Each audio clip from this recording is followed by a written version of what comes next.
میں یہ کہنا چاہوں گی کہ خواتین کا عالمی دن ہر سال آتا ہے، مگر ہم اس کے لیے تقریریں کرتے ہیں اور ہم تھوڑا سا شور مچا لیتے ہیں، پھر وہ بات وہی رہ جاتی ہے۔ ہمیں کچھ کنسٹرکٹیو کام کرنا چاہیے خواتین کی امپاورمنٹ کے لیے، خواتین کو آگے لانے کے لیے، اور یہ پی ٹی آئی نے کافی کیا ہے اس میں۔ آپ نے دیکھا ہے پہلے پولیٹکس میں خواتین نہیں ہوتی تھیں اور اب کافی زیادہ آ گئی ہیں، تو ان کی نمائندگی بہت ضروری ہے۔ خواتین جو ہیں، آپ ایک عورت کو اگر آپ سمجھائیں گے، سکھائیں گے، تو وہ پورا خاندان کو اپنے سنبھالے گی۔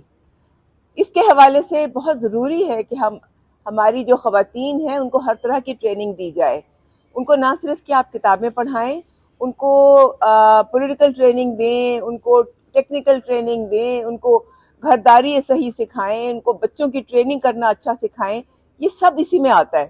مین بات یہ ہے کہ آپ نے ان کو، وہ بزنس ویمن بھی بہت اچھی بنتی ہیں، تو مین بات یہ ہے کہ آپ نے خواتین کو امپاور کرنا ہے، اور وہ کیسے امپاور کریں گے، یہ ہر ایک جو پارٹی ہے اس کے مینیفیسٹو میں ہونا چاہیے۔ خواتین کے عالمی دن پہ میں کہوں گی کہ آپ لوگ کسی سے کم نہیں ہیں، you are part of the society.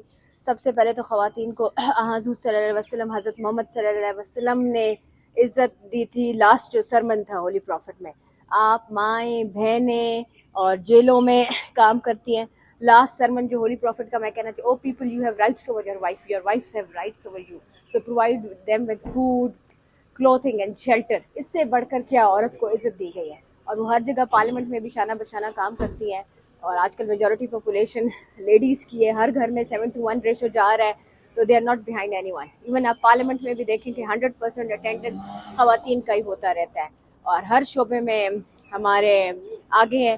اور اس موقع پہ میں اپنی جو پائنیر ہے عرفہ کریم ہماری آئی ٹی سیکٹر کی، اس کو نہیں بھولنا چاہتی، محترمہ فاطمہ جناح کو نہیں بھولنا چاہتی، حضرت خدیجہ رضی اللہ تعالیٰ عنہ کو نہیں، جو محترمہ شہید بے نظیر بھٹو کو میں نہیں بھولنا چاہتی، کہ بیگم رانا لیاقت علی خان کو میں نہیں بھولنا چاہتی، اور اسی طرح ہماری جو پائلٹس ہیں پاکستان ایئر فورس کی، ان کو میں نہیں بھولنا چاہتی۔